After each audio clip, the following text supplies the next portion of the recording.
Hi friends, तो हम आज बात करने वाले खेसारी लाल यादव जी के सबसे ज़बरदस्त होली सॉन्ग के बारे में, जो कि गाए हैं खेसारी लाल यादव जी। जिस होली सॉन्ग का नाम है मीठा रंग, जो कि आपको स्क्रीन के ऊपर दिखाई दे रहा है। इसका रिलीज था 9 मार्च को और इसे बदल कर दिया गया है 11 मार्च को, जो कि आपको स्क्रीन के ऊपर दिखाई दे रहा है। और इसे गाए हैं खेसारी लाल यादव जी और लिखे हैं कृष्णा बेदर्दी जी और म्यूजिक दिए हैं आर्या शर्मा जी।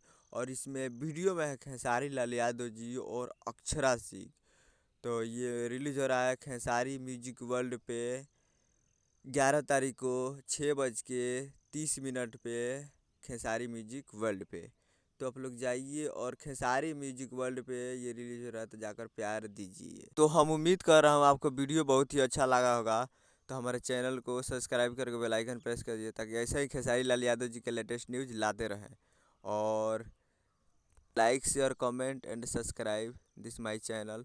चलिए मिलते हैं अगले वीडियो में, तब तक के लिए जय हिंद, जय भोजपुरी।